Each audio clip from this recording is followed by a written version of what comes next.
Daily. Taste the Daily.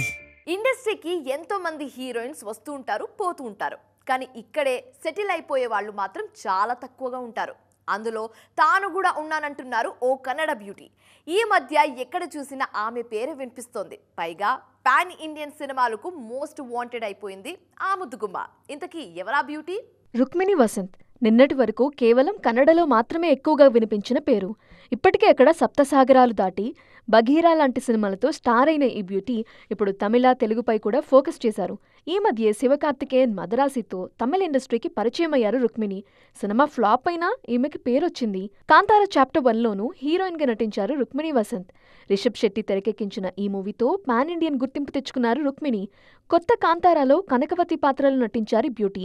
ఇందులో యువరాణి పాత్రలు నటించారు రుక్మిణి. 2026 ఫస్ట్ హాఫ్లోనూ రుక్మిణి హవానే కనిపించబోతోంది. మార్చి 19న యష్ టాక్సిక్, జూన్ 25న ఎన్టీఆర్, ప్రశాంత్ నీల్ డ్రాగన్తో రానున్నారు. వీటితో పాటు విక్రమ్ తనయుడు ధ్రువ్ నెక్స్ట్ సినిమాలో రుక్మిణి పేరు వినిపిస్తోంది. మొత్తానికి మరో మీనాక్షి చౌదరి, శ్రీలీల కాకుండా ఈమైనా వచ్చిన క్రేజ్ని సరిగ్గా వాడుకుంటారా లేదా చూడాలి.